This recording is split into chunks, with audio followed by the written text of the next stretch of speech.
Good morning. For those tuning in online, you can hear me. Can you please type something in the chat box? Thank you.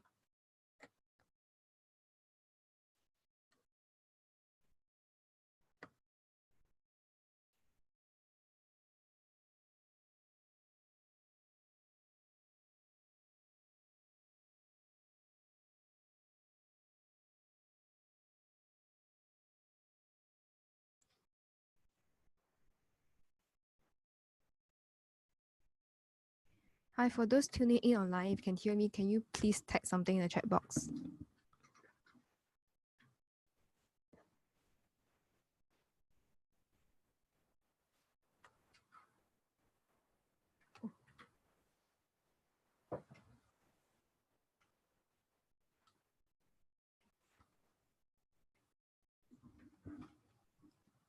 All right, thank you. So for this morning, because Paul is on a company's briefing, so I will start off with DBS results.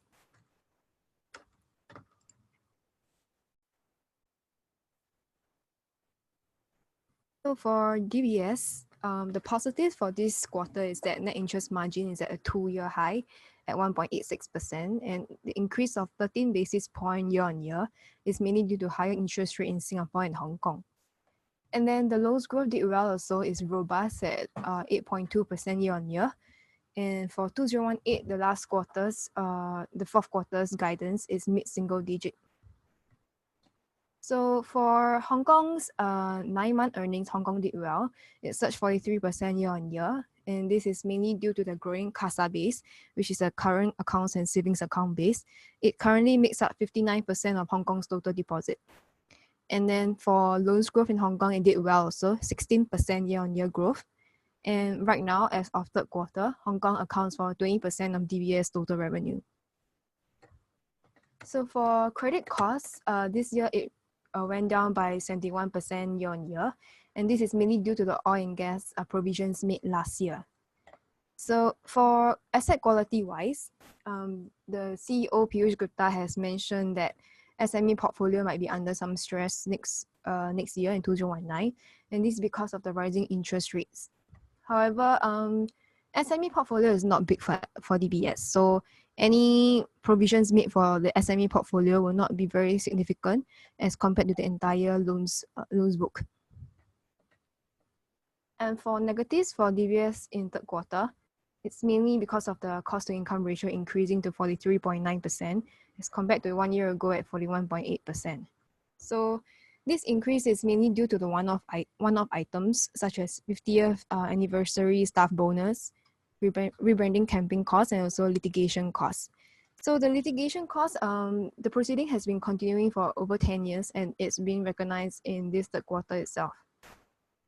So an ANZ for 2018, because it just recently got consolidated and results are reflected in 2018. So in 2017, we didn't have ANZ consolidation. So cost increased because of ANZ as well. And for moving forward to 2019, cost to income ratio will probably remain around slightly elevated levels because of the India expansion into Delhi and Bombay. So if we were to exclude all these one-off items for the third quarter results, cost to income ratio will be at 43%. And this is in line with the management guidance for the entire 2018. So for DBS outlook, net interest margin will continue to be the share price catalyst. And with 2 to 4 rate hikes expected moving forward and a 60 to 65% pass-through rate, net interest margin will definitely be the share price driver for DBS. So to break down the loans book interest rate, it's 50-50, 50%, around 50% pegged to fixed rate, around another 50% pegged to floating rate. So for fixed rate, to see the repricing, it probably drags on for around 1 to 2 years. And then floating rate will probably see a repricing in 3 to 6 months. So if we have a Fed rate hike in September, the effect for the fixed rate will probably flow into the next year, 2019 and 2020.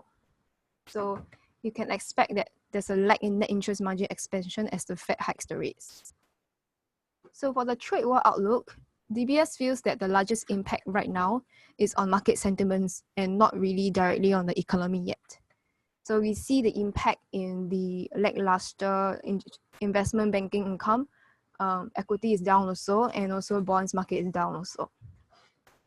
And then moving on to property cooling measures, we are already seeing the impact on housing loans. In third quarter, we saw a decrease in 50% in new mortgage bookings. And DBS has also amended its guidance from full year 2018, 4 billion growth in mortgage loan amended to 2.5 billion. So for rising costs, specifically for cost of funds, it's not really an issue yet for DBS, despite the rising interest rate.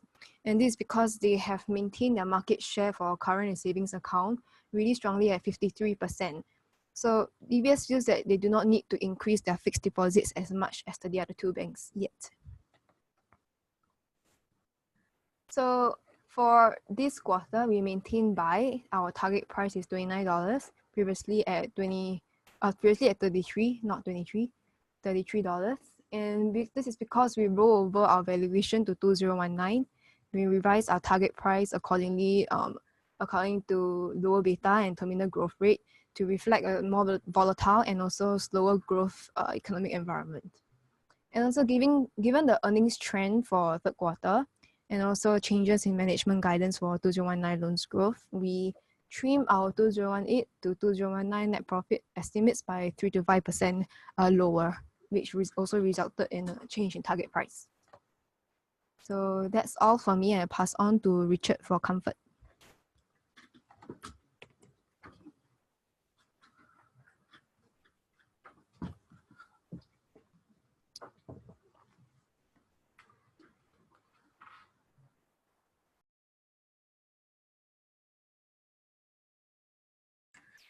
Hi, this is Richard speaking.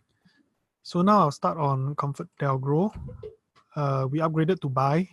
Target price slightly lower than previous. New target price is $2.69, and then forecasted dividend is 10.4 cents. That will give you a 4.8% yield based on last Friday's closing price of $2.18. So as you can see in the table, revenue is higher. That is because of the higher revenue from public transport services and contribution from new acquisitions. So the new acquisitions were in two of the business segments, that is public transport services and taxi. So these new acquisitions contributed 45% of this increase in revenue. EBIT wise is marginally higher, 1.7% year on year, because OPEX outpaced the revenue growth, and then net profit after tax is also slightly higher at 92.3 million. But you can see that for PATMI is lower year on year by 2%. Why the difference between the net profit and the PATMI is because of non-controlling interest. There's a higher proportion of non-controlling interest in this quarter, partly is from SBS Transit. So for ComfortDelGro, there's two non-controlling interests. That is their stake from, or rather the stake that they do not hold in SBS Transit and Vicom. So for SBS Transit, the contribution to ComfortDelGro had increased, and so that's why non-controlling interest also increased, and then PATMI has decreased. Okay, so positives is public transport services operating profit had benefited from better SBS Transit operating profit, which was 71% higher year on year. And then if you follow the news, you know that there's going to be a fare increase at the end of this year. Likely they'll be granted the full 4.3% fare increase. So this is a welcome positive, but take note that this impact is limited on the group basis, obviously because it's only affecting rail, and that's a portion, a small portion, less than 10% of the group. So Take note also that this fare increase does not affect the bus business in Singapore because that's on a contract basis. For downtown line, loss has narrowed.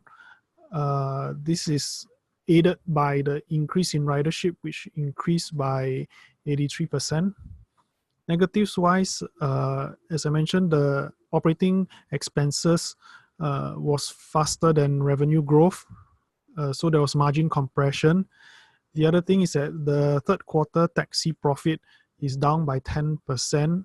This is largely due to the effect from Singapore side, which there was a fleet contraction from competition, but the rest of the taxi business in UK and China remain largely stable. Also, goodwill has increased on the balance sheet because of the acquisitions. Overall outlook, we still think is positive. Although there's a decline in PATMI year on year, but this decline has been narrowing over the last 2 quarters. And in fact, we think that there'll be they will return to PATMI growth in the 4th quarter this year. One of the biggest contributor to that is because of downtown line. So downtown line 3 started in 4th quarter last year, and so there was an exceptionally higher costs involved than without any revenue contribution. So for 4th quarter this year, they are going to have a full quarter contribution for revenue for downtown line, and also because of the higher ridership. Next, we move on to SIA Engineering Company. So for this, we have downgraded the rating from accumulate to neutral. Target price also lower at 281. Dividend forecast 11.5 cents. That will give you a 4.1% yield based on last Friday's close of 283. So in the table, the top half is the revenue segmentation by business lines. The largest business line is airframe overhaul and line maintenance. So you can see for the first half of this year, that declined by 6.4%. So that was actually the largest contributor to revenue decrease. The second largest business segment is fleet management. So although year on year it decreased by a larger percentage, but in absolute terms, the decrease was smaller than the airframe and line maintenance segment. So for airframe and line maintenance wise, actually airframe did worse compared to last year, while line maintenance did better. So there were 31% lower C checks for the airframe business line, but for flights handled wise, there was a 4.1% increase year on year for line maintenance. Also, fleet management is weaker this year as they are now managing a smaller fleet, and also they novated some of the contract to Bapas. That is one of their joint venture with the OEM. So that would appear in the associate line and not in the revenue line anymore. So overall revenue is down at the group level, is down 7%.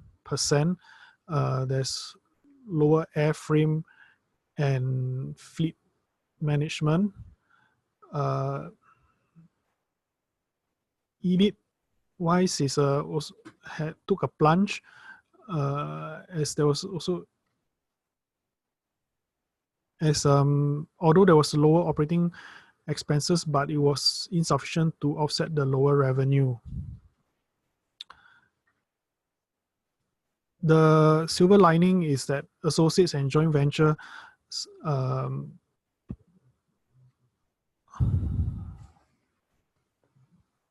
had performed a lot better this year compared to last year, surging 42% year on year for first half. Associates is 90% higher, while JV is a double. So take note, JV refers to CSSC, and CSSC is actually, if you recall, it has been consolidated together. That was CSSC and IECO, which does the engine components. So they have consolidated the joint venture, two of them into one. And associates is Eagle and all the other smaller associates that deals in activities such as cabin interior and other maintenance. So profit. So because of the higher associates and JV, profit after tax actually increased, and PATMI also increased year on year. So for positives wise, there was strong contribution from associates and JV, and that contribution actually fully compensated for the lower operating profit at the company level. So as you can see in the table, actually associates and joint venture is now contributing about 3/4 of the group bottom line compared to company. This is in line with how the company is restructuring as it's entering into more partnerships with other OEMs to provide the MRO services. So for negatives wise, as you can see, company EBIT continues to weaken. This probably will be the trend, ongoing trend for the foreseeable future in the next few quarters. And then interestingly, the year on year, the first half interim dividend is lower year on year. They have declared 3 cents compared to 4 cents last year. This is despite PATMI actually increasing 4.2% year on year. The reason given was they are holding on to cash for investments in their future joint ventures. So outlook is challenging. This is based on the longer maintenance intervals and lighter work content going forward, which is a structural issue for their MRO industry. Now we move on to Tara, who will talk about Dasin Retail Trust.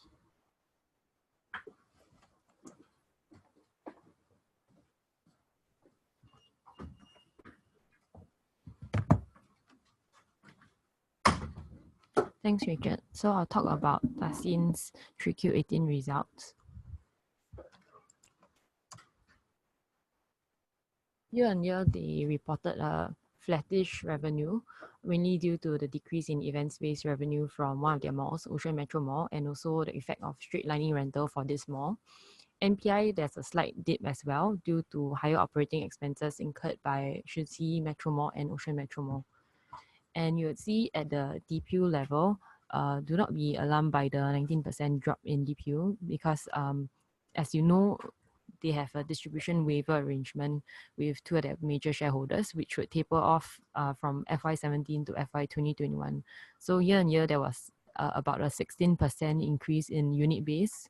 And this is also to account for the fact that this is the first quarter without the Shiqi Mall acquisition effect, which they had acquired in June last year.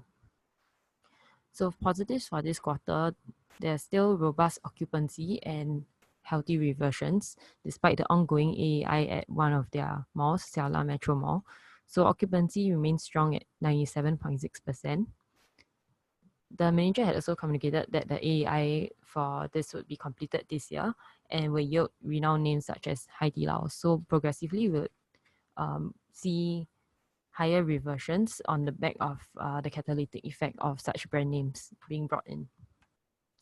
And the negatives for this quarter is that there was about a 30 basis points increase in their offshore debt quarter on quarter. So they have offshore debt and onshore debt. So all in cost is about 5.2%. And given that they only hedge 40% of the offshore debt, in this rising interest rates environment, there could be a higher finance costs clocked in for them. However, the management has also communicated that they would be exploring ways to increase the hedging of this offshore debt. So So notwithstanding that, finance costs could potentially eat into their margins if in this rising interest rates. So outlook-wise, their current gearing of 32.5% affords them debt headroom of about 115 million, which they can pursue inorganic growth with their ready ROFO pipeline of 20 properties, 12 of which have already been completed. Overall, we maintain and accumulate with an adjusted target price of 95 cents. So I'll move on to Guangzhi.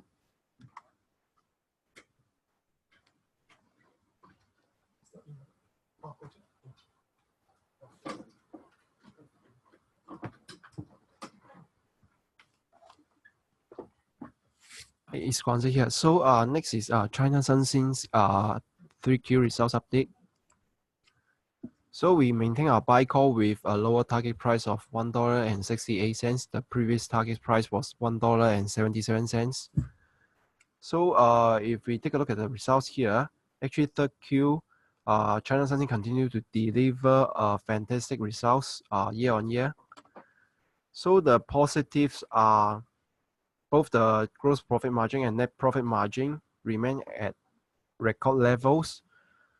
So if you look at the 9-month GPM and NPM, these two were above 30% and 20% respectively. So according to the management, they are quite confident that the full year GPM can be maintained at above 30% also. However, the negatives are the ASP started to correct since second Q this year. So you can see the quarter-on-quarter comparison. The ASP dropped moderately.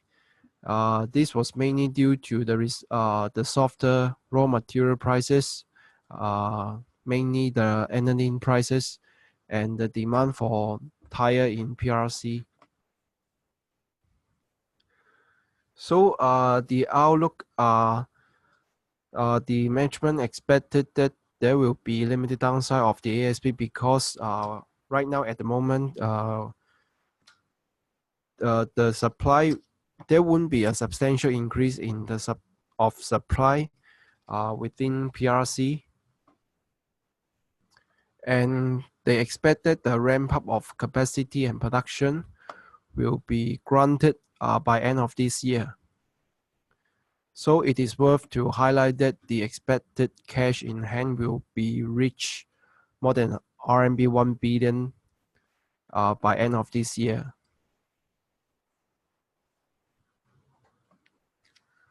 Next is Sembcorp Industries update. We maintain our buy call with a lower target price of $3.60. Our previous target price was $3.77. Sorry, $3.75. So the 3Q results was not very good, mainly because of the weak performance from Sam Marine. So if we take a look at the positives, the China side continue to perform well, mainly due to the Changzhou water treatment plant and the Songzao thermal plant. However, for the negatives, the Singapore side dropped a little bit, mainly due to the wholesale business suffer from negative profit margins, and the retail division only contributed slightly positive margins. For the Indian side, the SGPL expanded the losses this quarter. So if we make a comparison quarter on quarter, actually in second Q, the losses from SGPL was 3 million. There was a reversal of costs in second Q, which was about 11 million. So actually this quarter SGPL's widened losses was mainly due to the lower demand for thermal power because this was a peak season for the hydropower, and also the coal prices was much higher than expected. So of which the growth outpaced the spot tariff for SGPL.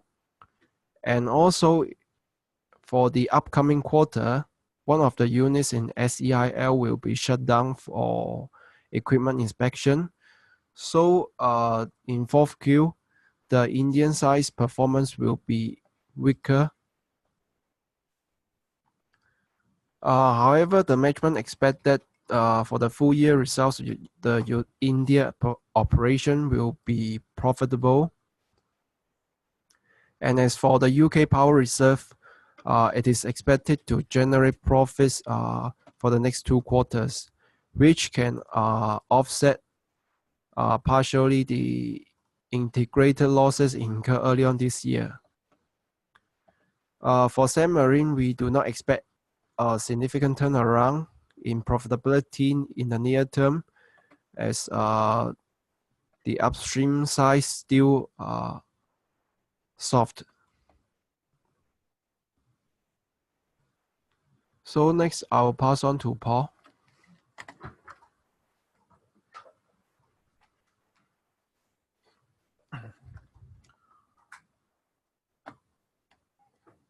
Okay, thanks, Concho. I'll just move on to our EC World REIT initiation. Do note that this is a part of our SGX Stock Facts Research Program, where we have received monetary compensation for this product. Okay, anyway, in terms of EC World, they were listed almost 2 years ago at 81 cents. And also they've got a portfolio of 7 assets, mainly based out of Hangzhou. And the size of this property is the total portfolio is almost 1.4 billion Sing dollars. But because of all of the 7, the key ones are those highlighted in red. So the key assets they have are actually a port in Zhongshan, Hangzhou, and also one e-commerce property which is just next to the port. And further off is there's one property called Hengte, which stores all the tobacco which is worth almost, I think, 2 billion worth of tobacco there. And because it's a specialized warehouse, temperature controlled and so forth. So this is a very unique asset that is catered mainly for this tobacco customer. And the other key thing to note is that they have a sponsor, Foshan. This is an important item to take note, because Foshan is actually the master lease for these assets that you see here under the word like master. So they are the master lease for some of these major projects or assets. I move on to the next slide. This is basically some pictures of the assets. So ultimately, the big one is this two. This is the Zhongshan port. I think they have like 50 to 60% of all the imports that come into Hangzhou is through this port. So they actually kind of almost monopolize all the steel imports into Hangzhou. And also attached to it is the other major asset for EC World, which is the Peikang Stage 1. This is an e-commerce asset. They call them e-commerce parks. Basically, it's like a multi-story building where companies or businesses that wish to embark on e-commerce, they can store their products and even do exhibition and so forth. And the other part is this attached, which is basically it's a processing center for all the steel products. This one is a small asset.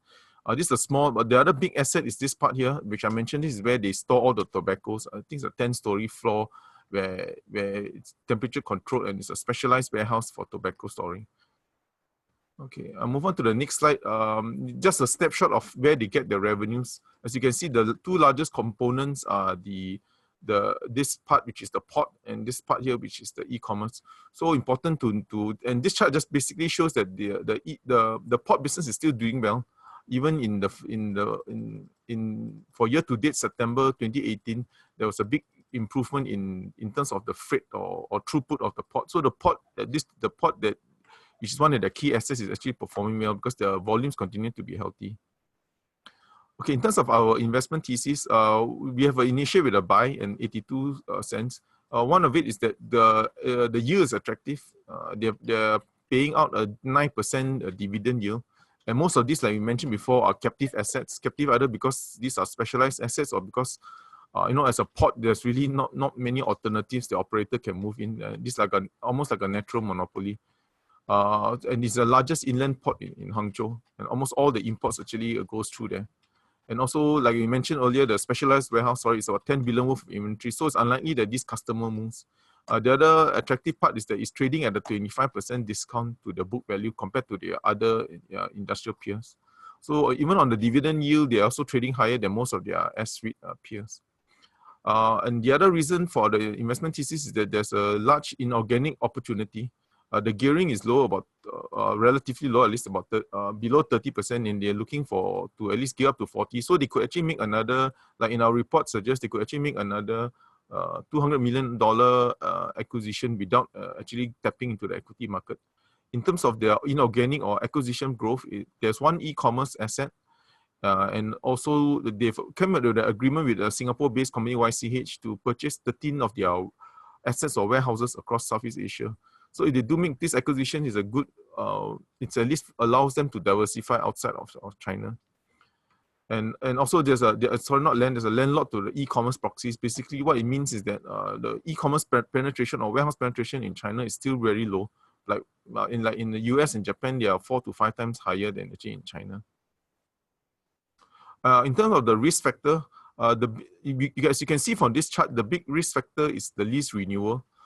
Because like in terms of gross revenue, almost 80% or almost close to 90% of all the leases by rental income is due for renewal in 2020. And most of it actually, master lease accounts for 80% of revenue. So most of it is actually to their parent, Foshan. So very likely they will renew because that's the sponsor.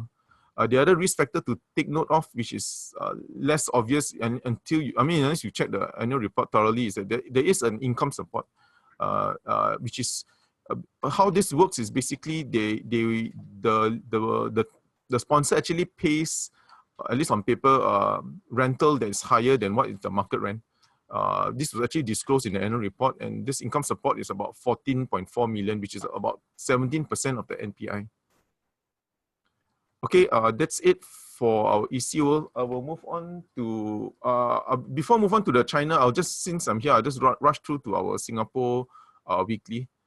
The rest will do the China and US. But in terms of just our recent views on Singapore, just our weekly updates. In terms of Singapore macro, the good thing is that tourist arrivals into Singapore has been really healthy.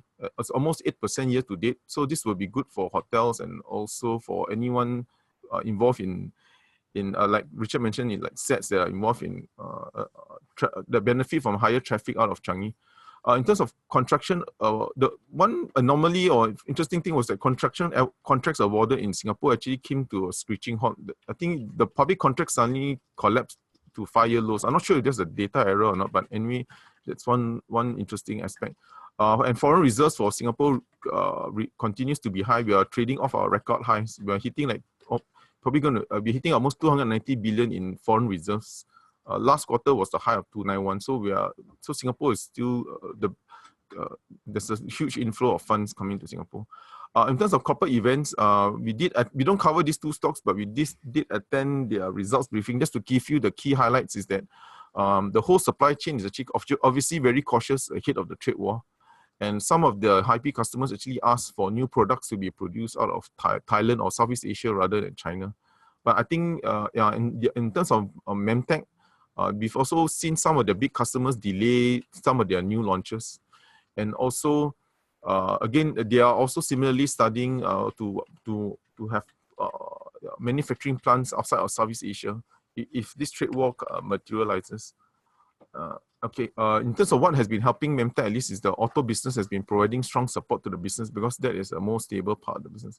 In terms of our tactical views, that's the last point. Actually, as you all know, there's a big meeting between Xi and Trump. We're actually quite positive on it. Several reasons, because I think the expectations are low right now. And also from Trump has been trumpeting the meeting and building up the expectations that they have been having good conversations, the discussions are moving nicely. So he seems to be quite kind of looking forward positively to the meeting.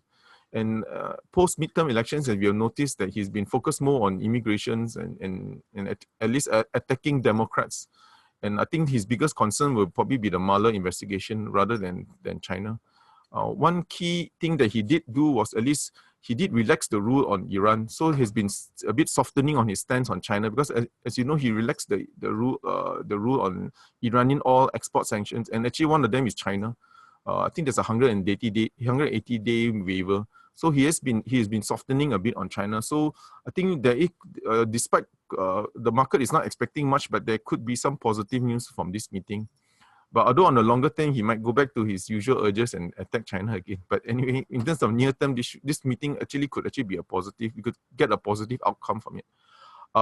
So there could be some trading opportunity for the electronic stocks because any positive movement on any positive development on the C-Trump would actually be benefit for the electronic stocks. Okay, I'll move on to the next, which is Mike on China music. Hold on, please.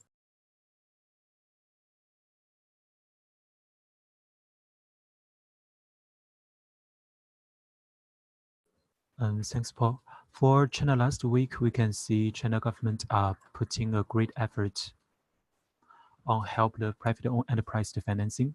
The reasons why help private-owned enterprise finance is important is because ever since the 1978 Chinese reform and open up, private-owned enterprise has become an important part of the Chinese economic. On 2017, the private enterprise contribute over 60% of the Chinese GDP, 15% of the tax incomes, and 80% of the urban labor employment.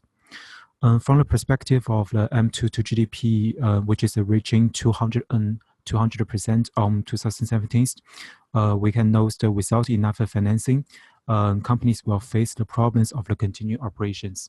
And the list situations became even worse for private-owned enterprise because the bank prefer to loan monies to the state-owned enterprise. For the total amount of the rooms from private enterprise is about 30.4 trillion RMB, which is only about 1/3 of the total rooms. And this numbers on 2013 is 16%. That's why China government said last week they will put the quotas for every bank of the rooms. For example, for a large-sized commercial bank, the quota is the 1/3, and for the mid-sized bank is 50%. They will also lower down the interest rate, which is about 1%. From the speech PBOC released on Sundays, we know that the money already been transferred to the real economy, so we are positive about the situations. For the economic indicators, the Chinese October CPI and the PPI both meets expectations. For foreign exchange reserve are low. It is down 3 months in a row. But there's a 2 point you need to know. You don't need to worry too much about it because you need to understand the foreign exchange reserve in the perspective of the currency basket index, not just to look at the USD to RMB. Also, we know since October, the currency basket index has been stable, so the pressures of the capital outflows also has been controlled. For company recommendations, our Hong Kong research teams recommend Fuyao Glass. Based on the overseas business, the up increased about 20%, and the overseas business will be the new selling point of the companies. Earning per share for these companies on 2018 is 1.68. For 2019 is 1.79. This month, we need to look at the date of the first panel sessions of the 19 sessions.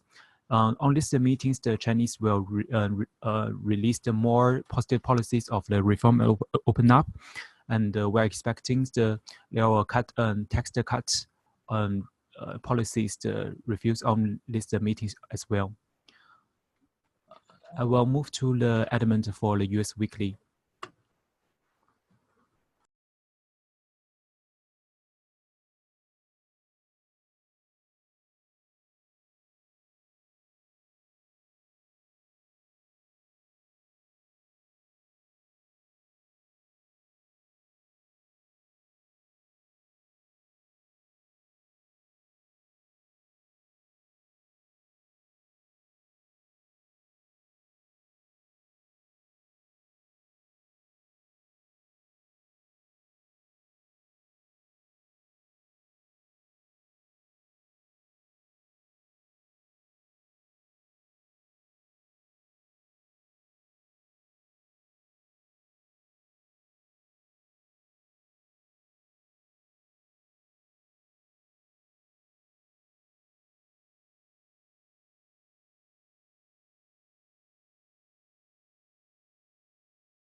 whole thing was muted. Oh yeah, whole thing was muted. Okay. The whole time you're the whole time you're talking about sound. So it's back. Hi, sorry. So maybe I just go through again. Yeah, so mainly for the macro last week. So FOMC has decided to not change the interest rate and keep it constant at about 2 to 2.25%. And for the consumer sentiment index from the University of Michigan, it did better than expected, and it remains constant, roughly constant for the year. So if it does not change much for December, it will be the best year since 2000. On the corporate side, Disney earnings has topped expectations, mainly due to its film segment, which increased 40% year on year. It has also acquired the green light from the regulators to acquire 21st Century Fox, and they're going to launch Disney Plus, which is a streaming service next year. Then for the acquiry, 21st Century Fox, their revenue fell short of estimates, mainly due to the lack of volume of movies at the end of summer. It managed to meet the expectations in terms of the EPS. Things to look ahead will be the US core inflation rate, the retail sales year on year, and the US industrial production. So right now I'll talk more about the impact of the midterm elections. So we know that the Democrats have retaken the House and the Republicans have maintained control over the Senate. So there are many talks of possible impeachment actions against Trump, but this is highly unlikely because the Republicans still control the Senate. And we also know that any new bills that are going to be passed by the House will be voted down in the Senate or possibly be vetoed by the president. In terms of sector, back to the macro. So in terms of tax reforms, we believe that it is unlikely for any further tax bills to be passed. So this may likely abate the growth of the US budget deficit, which is 780 billion for the fiscal year of 2018, which is the highest in 6 years. Although the US budget deficit is increasing, the new issue of 1.34 trillion new debt this year is more than double that amount in 2017. So if interest rate increase, it will mean it is harder to service debt. In terms of a trade war, we believe that since Trump still has his executive powers to raise or lower tariffs without congressional approval, it is unlikely that it will be affected by the midterm elections. For the Fed rates, FOMC will continue to raise the interest rate against the backdrop of falling unemployment and inflation being close to the central bank's 2% target. So it is unlikely to be affected by the midterm elections as well. Next, we move on to the sector. So there are possible talks of collaboration in terms of the healthcare and the infrastructure sector. In terms of healthcare, the partisan gridlock will prevent any new bills or legislations to be passed for health insurers. There could be possible agreements on price controls for prescription drugs. But since individual members of the Congress accept donations from pharmaceuticals, it remains to be seen whether there could be any real controls on the prescription drugs. In terms of infrastructure, there seems to be possible agreements to improve the country's aging bridges, roads, etc., and to expand broadband access for rural communities. So any tech firms that are directly or indirectly involved in the infrastructure projects would likely benefit. However, there will only be nominal agreements since the Democrats would not want to give credit to Trump and help him for his second term elections. In terms of energy, Trump is likely to focus more on the foreign affairs because he has more executive power in terms of foreign policy as compared to domestic wise. So it is likely that the Iran sanctions will continue or maybe even worsen in the long run. In terms of technology, it is hard to push through any more tighter regulations. So I guess that will be a plus for the tech sector. Also, SEC and the CFTC have given positive forecasts on blockchain and cryptocurrencies. So they are trying to encourage institutional investments into crypto funds. And this will likely boost any companies that are into blockchain or cryptocurrencies. And with that, we have come to the end of the presentation, and we will take any questions. And sorry for the technical difficulty just now.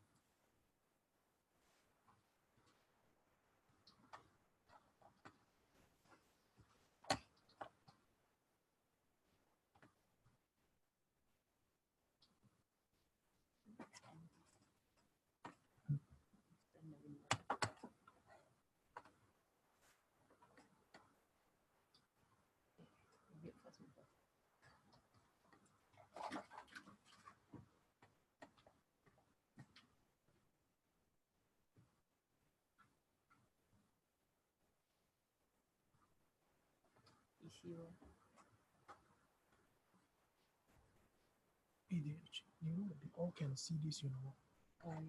All the participants can see this box, you know. Oh.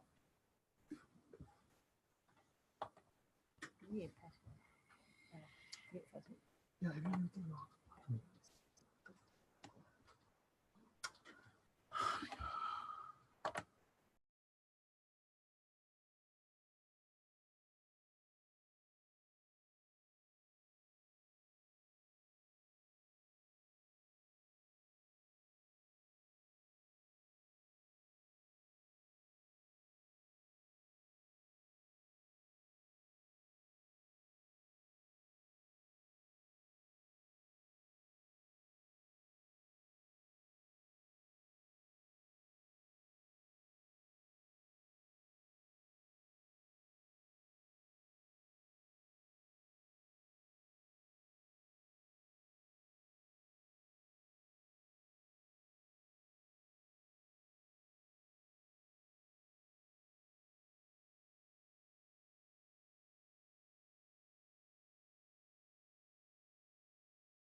Hi, thank you for the question. So for the first question on whether the US stocks is cheap, we believe that currently the valuation is still quite high. But in terms of sectors, maybe you want to look at the tech sector or maybe Amazon. Currently, we do not have a recommendation on GE. So for the second question on whether there's any market rally, we currently does not focus on any technical indicators. So we currently cannot give a very good recommendation on that. But you can look at it and maybe you can reply maybe next week.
Hi, thank you for the question. We've got a question on, let's Paul here. We have a question, when will the income support end for EC World? I don't think it will end. There's no fixed date to it. The only thing we can say is that there is a renewal, as you mentioned, in 2020 with the sponsor. So most likely the sponsor will, I think our own estimate is that the sponsor will probably renew this so-called, the income support is tagged to, I think mainly, I believe, to the Peikang asset. So because this the occupancy is not 100 and also the occupancy about 80 plus, and also this is a new kind of e-commerce concept. So the take up is still a relatively young type of asset class.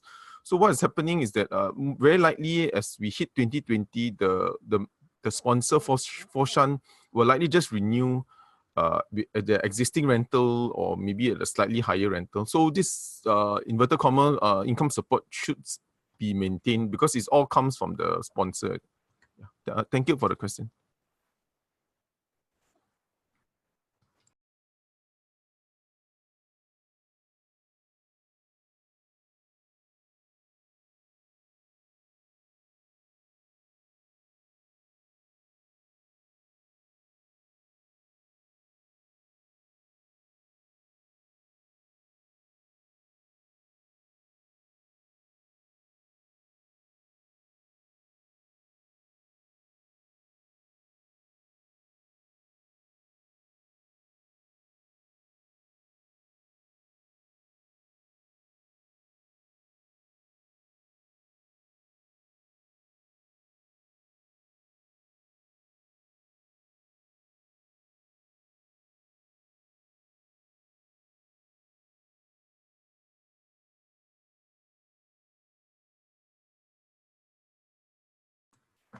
We are still quite positive on DBS, and our target price is on a rolling 12-month range for DBS.